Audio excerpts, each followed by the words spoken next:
And let's do that again. Take a nice deep breath. Breathe in. Fill all of your lungs completely up. Hold the breath a little bit longer than usual. And then exhale fully. As you exhale, you feel your body immediately relax. Your shoulders drop and then relax. Your tension drops in a little bit. Let's do it again. Let's breathe in. Again, completely and fully. And when you're ready to hold, let go of the breath. And exhale fully and deeply. And feel your body just calming down with each exhalation.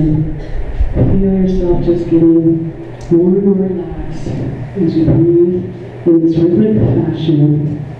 So let's just concentrate now on doing this again a few more times. Breathing in completely, holding the breath. And we're going to exhale fully and deeply.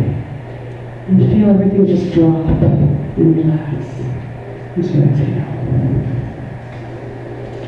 Just concentrating now on the breathing. Breathe in once again. Fully and deeply. Hold the breath. And then exhale completely.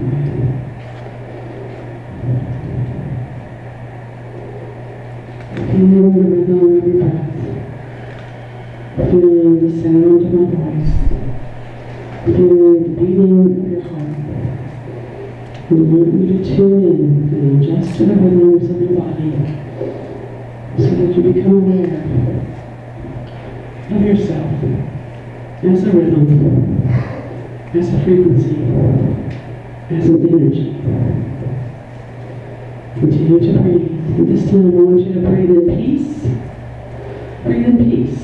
Breathe in relaxation. And on the exhalation, I want you to breathe out stress and discomfort and anxiety. Anything that's not comfortable, breathe it out. Again, breathe in peace and comfort, relaxation, quietude. And on the exhalation, again, breathe out stress, tension in your arms or legs, tension in your hands or feet, tension in your neck or shoulders. Let's do this a couple more times. Breathing in, peace, and exhaling stress and anxiety. And feel how your body automatically relates to this, connects to this, relaxes to this. Feel yourself coming down to a quiet space as we continue to do this. Breathe in a few times deeply and fully. Hold the breath. And exhale completely and fully. I'm going to be quiet for a minute just to allow you to breathe on your own. I'm sure you can. And allow yourself to attune to the rhythm of this breath.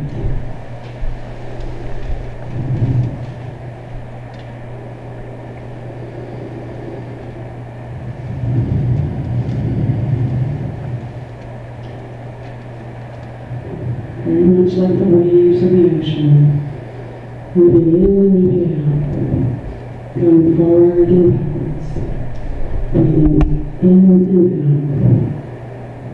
Like the rhythmic waves of the ocean. Feel yourself now like a wave in the ocean. Moving forward and backwards, in and out, up and down, the cosmic dance.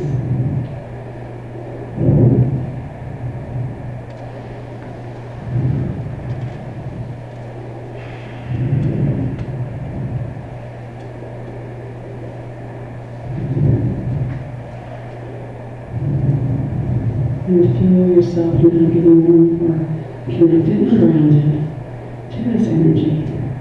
Feel your your feet now also. Try to put them flat on the floor so they connect to the earth as well. See now as you breathe in once again, breathe in the earth's energy through your feet. See if you can feel the earth's energy beneath your feet and breathe that in as well. You can just imagine there's a color or a sensation or an energy.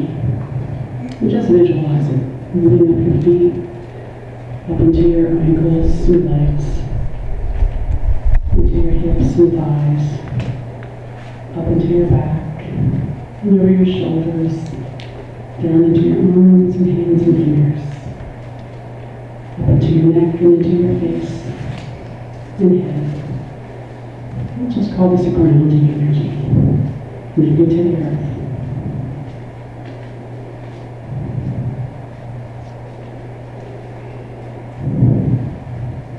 And since we're all about balance and stabilization, we're going to balance with this energy, the energies from the cosmos as well. So now imagine as you breathe in again, you're going to breathe in energy from the cosmic source, from your cosmic source. And see that coming down into your crown chakra, or down into your head, and flowing down your body the opposite way. Going down through your head and neck and shoulders, down into your arms and hands and fingers. Imagine it to be a golden white light, going down through your torso, into your legs, and feet and toes.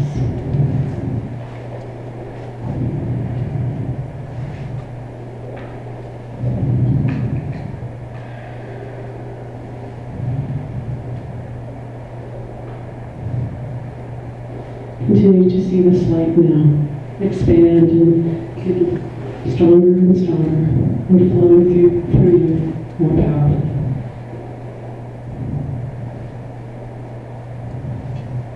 Flowing like a river of light through you. It begins to move around you and surround you, 360 degrees around you, so that you are now inside a cocoon of light. We'll call this light your sacred space. And in the sacred space, you can connect to the higher spiritual energies, to the energies of consciousness and all that is. And so I'm just going to ask that we all connect now to our higher self, to our guides and angels, or whatever you feel you need to connect to create for you a sense of balance and peace, and a readiness to receive the energies of the Divine Mother this evening. So sense or feel now a gold and silver cord coming down from the cocoon of light to the top of your head. And this gold and silver cord enters into your crown chakra and connects you immediately to the higher self and then to your guides and angels and to the higher spiritual centers. And sense or feel or know now that a light or energy is coming down through the golden cord into your crown chakra and down through the rest of your body.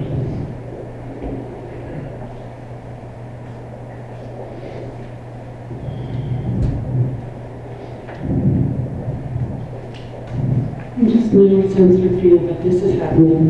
That you may not see it or feel it, but this is happening for all of you. As I call on your guides and angels to be of assistance to you during this evening, to be of help and to help you heal, to balance, to center, to focus, to clear, to heal once again.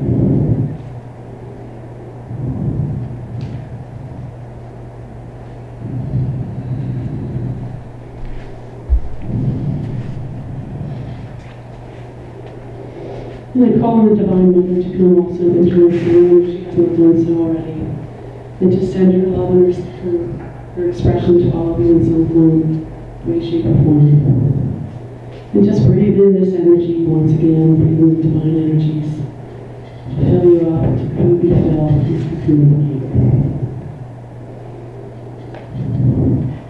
Now you know that the frequencies are a high frequency, a loving frequency, a healing frequency. And know that you will be healed automatically, like connecting to these energies.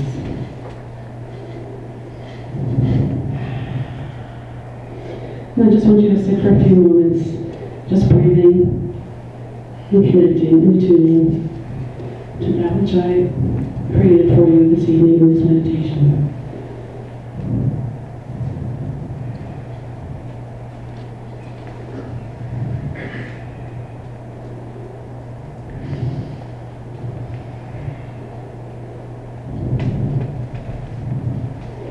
And when you're ready, you can allow yourself to come back up from this visualization, fully relaxed, full of ease, and know whatever you've experienced is true and real for you, and will continue to be integrated within you during this evening and after this evening as well.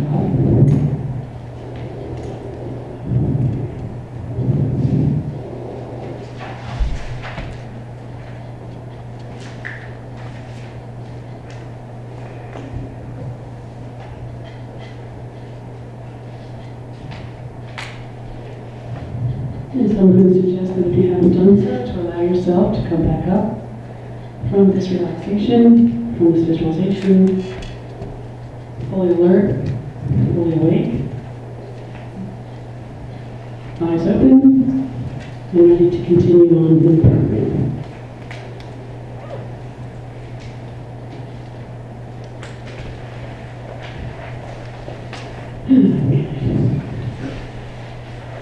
I hope all of you enjoyed this.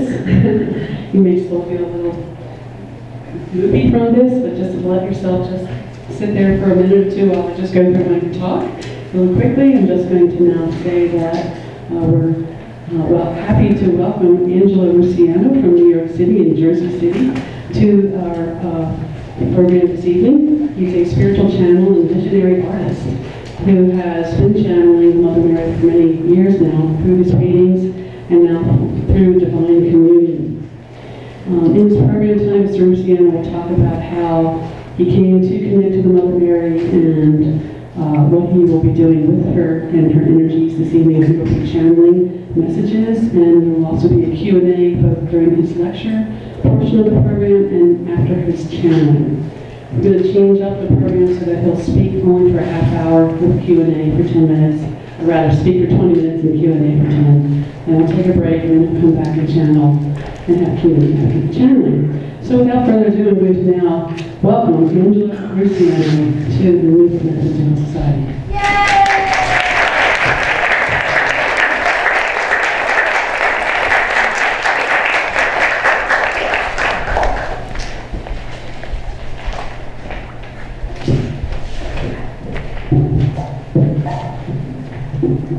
Hi, everybody. Thank you for having me. Thank you, Gary. Thank you for the Pebble Hill Interfaith Church. Thank you for the Metaphysical Society, New Hope, Amy, for putting this together. It was only a short while ago that we met each other at the Dark Havas event where the Cherokee Indian shaman spoke, which was absolutely incredible. And I guess I'll talk a little bit about myself and how I ended up here on this microphone. I guess since I was a little child, I always was so interested in the statues of Mother Mary. Every time I passed a church, I would always see this divine entity looking and saying, wow, what is that? And pretty soon I went to CCD, went to Sunday school where I would also be drawn like a magnet to the statues. And I found that, I thought all the other kids were like that, but everyone was like that because it was this presence that was there and I couldn't help but feel it. And turns out to be, well, maybe some not. Some people saw it as a statue or relic and they went through their day. To me, it was a very strong symbol. And through my life, I did normal things. I played sports. I became an artist. I went to school for architecture. I got accepted into a few schools. I chose to go to Catholic University of America in Washington, D.C., where the Immaculate Shrine, the National Shrine of the Immaculate Conception stood. And I would go there quite often to do prayers in the basement where there was, in the catacombs, where there was a statue of Mary. I would go there all the time. And I would notice when I would look at the statue, sometimes I would stare at it for, over half an hour, and I would pray for my projects, for my schoolwork, for, the things that you deal with. And I would notice it shimmer. You know, it was like a mirage would happen. And I was like, wow, I think that is happening. You know, I couldn't quite accept it at that time. I think I was just too young. So I went through architecture, and I was very drawn through, you know, you chose to do different angles in architecture. It could be residential, it could be city planning. I chose to do cathedral architecture and temples. Yeah, so go figure. So I got very good at that. I won a competition, and I got to go to Italy, France, and Spain to study my final semester of architecture on full scholarship. And there was only 10 kids that were selected out of our school. I placed third in the competition, which I thought was pretty good. And after that, I got so empowered by looking at the churches in Italy, going to see Michelangelo's sculptures, and if I could only be like that, that's how I felt. And I hope one day I will be. I hope I do have a stone, you know, can go to stone quarries, pick out my stones, and have them delivered to a place, and I can actually do that. That would be incredible for me to take that step in my life. But for now, I work with paintings, I work with drawings, I work with my skills. I never studied art. I picked it up when I was in architecture school, and I was always pretty good at it. But I always got drawn to drawing angels or drawing something like from the void, from feeling it coming from nothing, you know, not really from technique. So I felt like as an artist, I drew completely from channeling, from the beginning.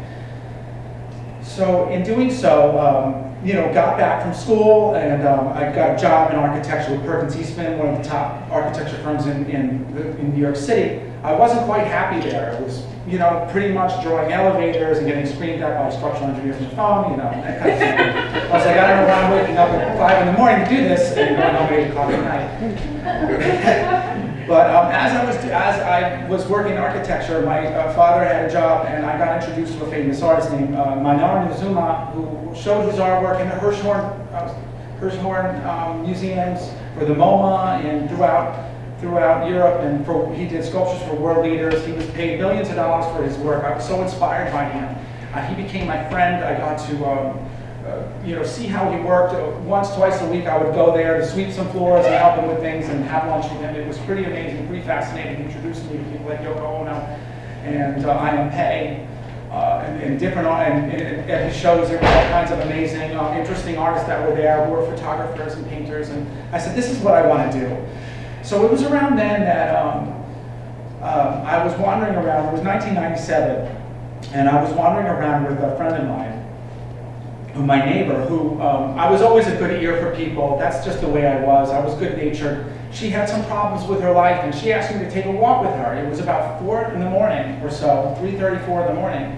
And I was like, okay, let's do it. You know what the heck, you know?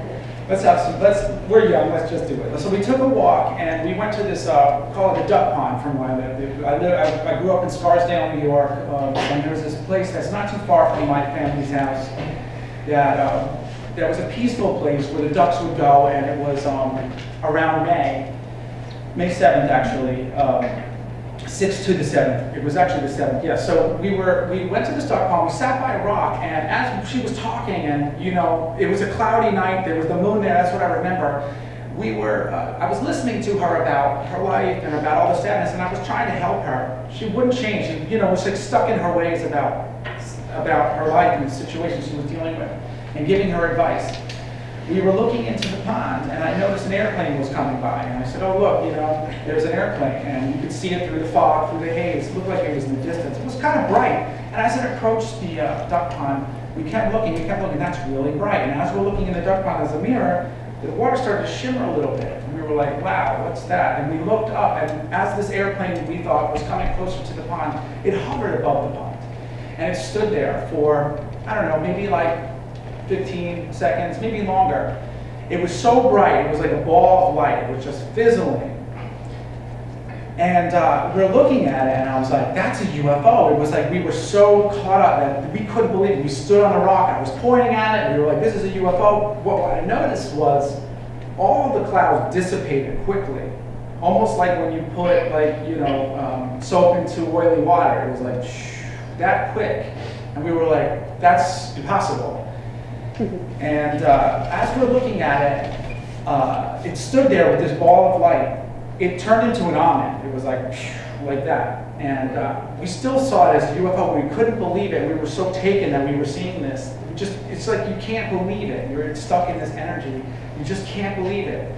And we smelled roses. It was like 10,000 times of a flower shop. And we're like, wow, what is that? How is that possible? And it looked like everything around us had a crystal aura. And it was like this crisp sound as we talked. It was like it was rolling like a fractal. And this thing had two lights that came down like this. And it did a 360 around the pond. And as it ascended and did this, it domed all the stars in the sky. And it became like the Milky Way. You could practically, you noticed it and you could see all the stars. It was like better than the top of a mountain in Colorado. In Colorado, we were saying this is impossible. And it was 4:30 in the morning, and as this thing kept ascending and ascending and ascending, we noticed it was 7:30 in the morning, and the light started to come out. So we lost time. We don't know. I didn't know what that was at the time. And furthermore, talking to my family and friends, and they thought I was crazy. They said, no way, this is no way. I thought it was like the world was come to this, like what was prophesized. It felt like it was peace on earth. It really did. It felt like this is happening everywhere. It's got to be. And if it didn't, then it should have, because it would have brought that, I think. If everyone could have saw that, it would have probably brought us to another level in our lives. But in talking about it, I realized something. This was Mother Mary. And it was a symbol, because when you see a lot of like the Guadalupe or Soy Rapa, and you see a lot of symbols that where apparitions have come, she's in a shape like that, with the auras coming out, and the two beings that came down were like her hands. I didn't see the face, I didn't see that, but I did see 7 lights on the sides. And typically there's 12, or there's a symbol there. I wonder if there is a symbol in 7. I'm not sure, but I did see 7 lights. And that was my first time I had experienced that close with Mother Mary. And another time was not too soon afterwards. It was about a month later. I had troubles with my family because I was obviously not going to be into architecture. I was more hanging out with this artist. I had troubles with them, so I took a walk again, thinking something, 4:30 in the morning. I took another walk around that time, and there was a Mormon church close to our house that had bushes as tall as maybe like 11 feet or so. And they've been there since the 60s or 50s. They've been there for a long time. I'm looking at these bushes, they started to illuminate. And in the bushes came the face of Mary, and it was obviously her this time. And it was like, a camera would zoom in, and it zoomed into her 2 hands that came together, and it was the beating heart of Christ with the stake through it. And she said, "You will be a messenger for me." And she said that, she mentioned the suffering and the passion of her son, and what it was to be a saint.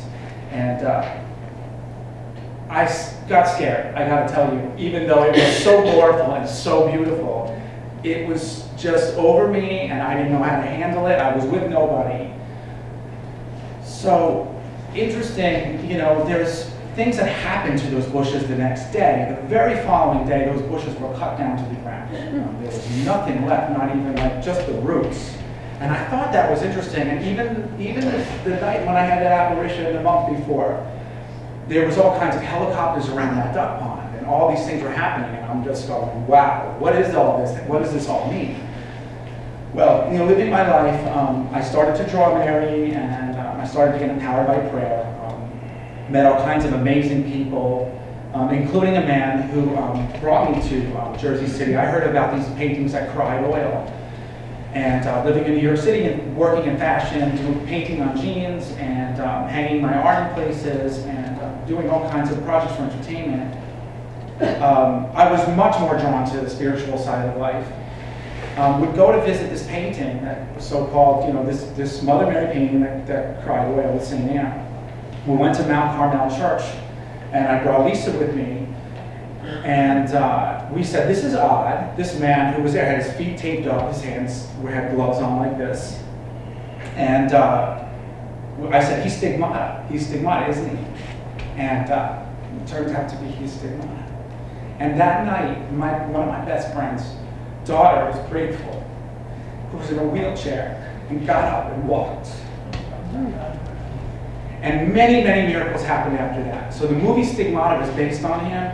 He refused to be about him, so he didn't want to be around the whole hype and all that. So he was a saint in Jersey City. He lived in the Marion section of town. You think of Mother Mary.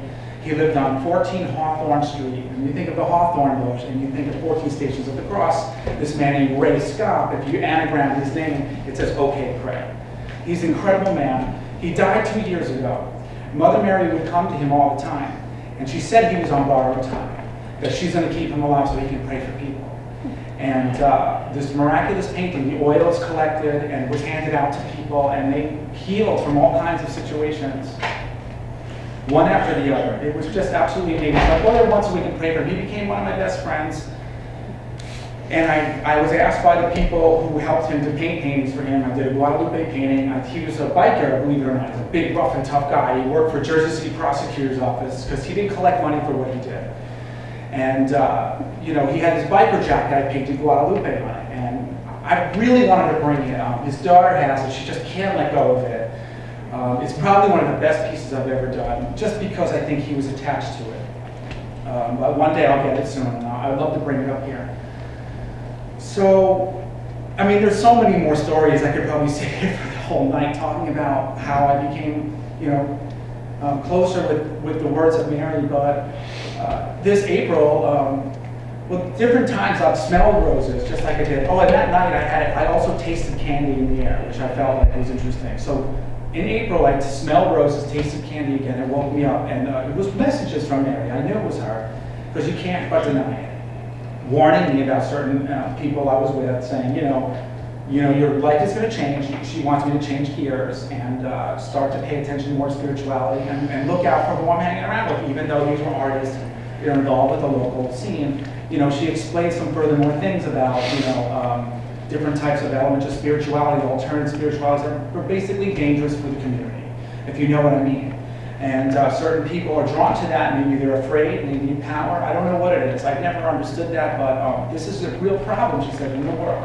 Part of why the negativity is on us so hard, of light workers, is because there's those alternative practices of spirituality that are weighing on us, and we're taking the one end of it to shift things.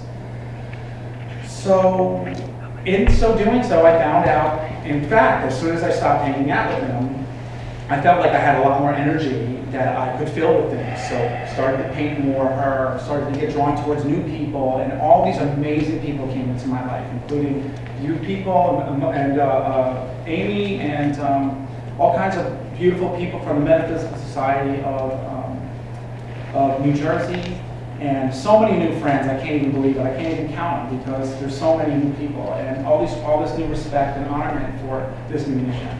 And I felt like in life too, if we do that, if we shift gears, we leave room for other things once we shift gears. So it's important to do that. And since then, I've been getting messages like every day about this is my life, this is how things were in Israel, this is what happened with Archangel Gabriel, and all these cool things were being told to me, and I was sharing with Lisa.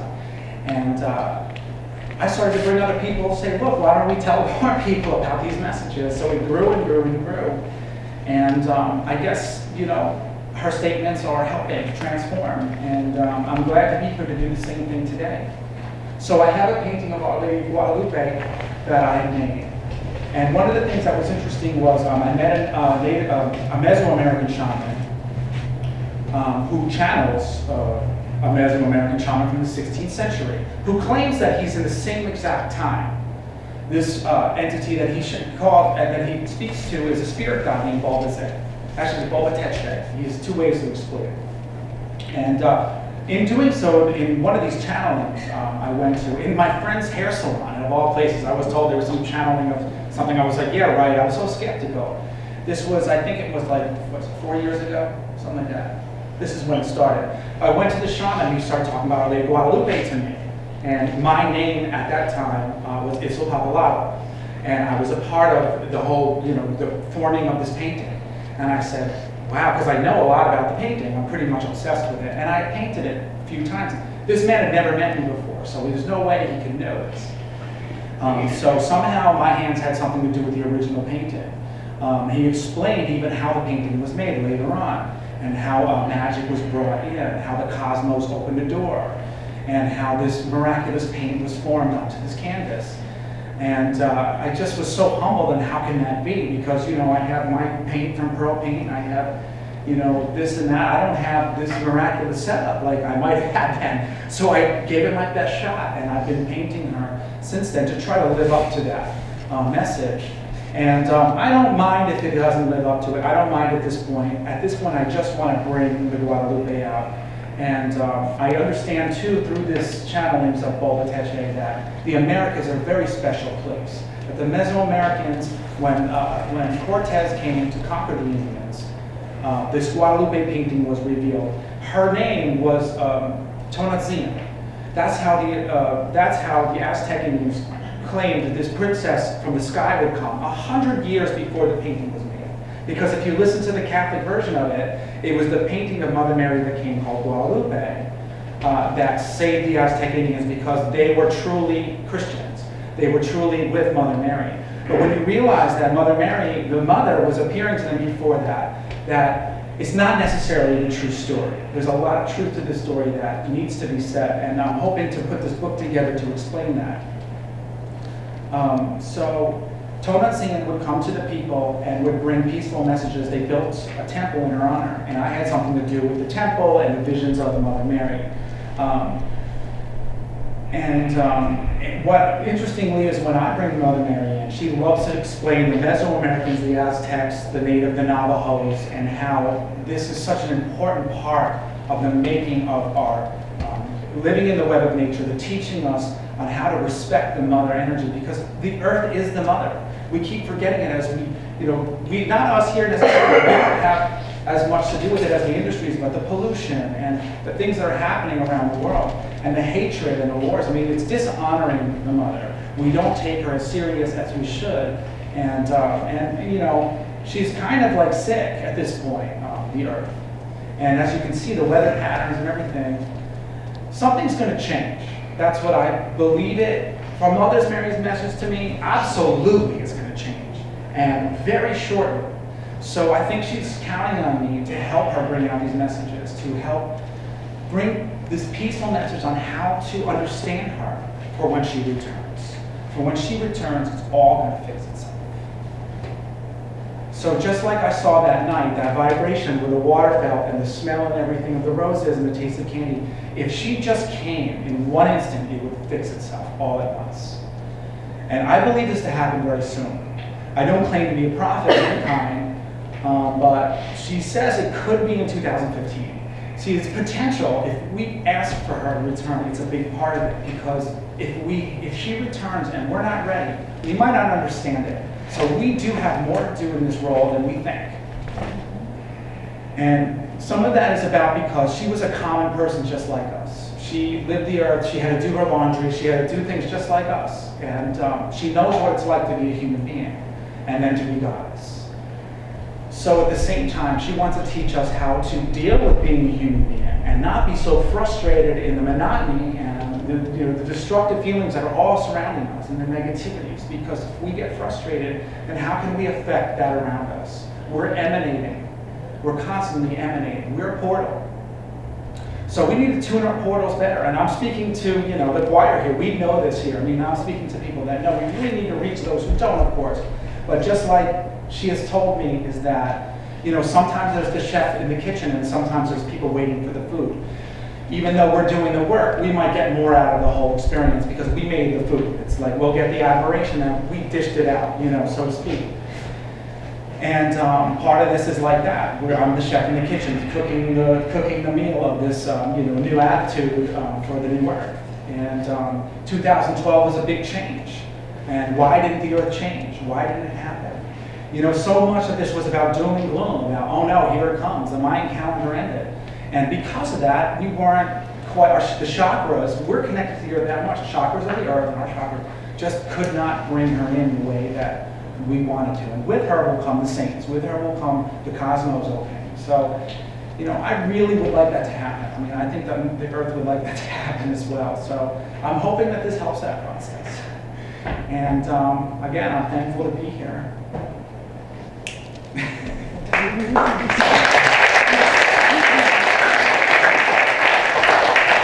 guess I can pull the curtain on the painting. I can tell the story how, Juan Diego, who has an Indian name, I forget what it is, it's a long name, went to the hills of Tepec, and Mother Mary appeared to him about Cortez coming and conquering the Indians, and said, look, tell the bishop that he needs to build a temple in my honor.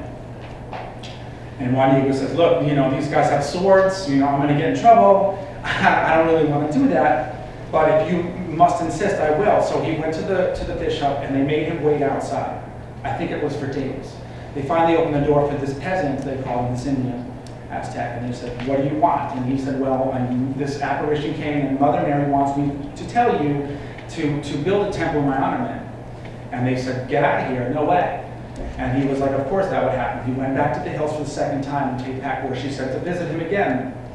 And she said, no, go back and tell them to build a temple in my honor. So he said, they're not gonna listen to me, that's the way it goes. She says, please do that. So he went back, and they made him wait outside, I think even longer. They opened the doors for him, and they said, what did you like, peasant? What is it this time? I'm telling you the truth. This is Mary, and she wants us to build this temple in my honor. She said to him, they said to him, the bishop said to him, you need to go back and tell her I need evidence, but she needs to come to me, not you. I'm the church, and you're just an Indian. And he said, I'll ask her for evidence, I'll see what happens. He went back to the hills where Mary was waiting for him and said, pick up these Castilian roses, which were roses from Spain, which don't even grow out there, and put them in your tilma. So he cut the roses, and she placed them in his tilma with him. And as he did it, she said, fold up the tilma and go back to the bishop and open it up and show him the evidence. So he went back with all these threats, and he said, this better be good, because otherwise they're going to sentence you. And he went in front of a court and jury and dropped his tilma, and on it was this painting. That's the story. There's more to it, but that's the story.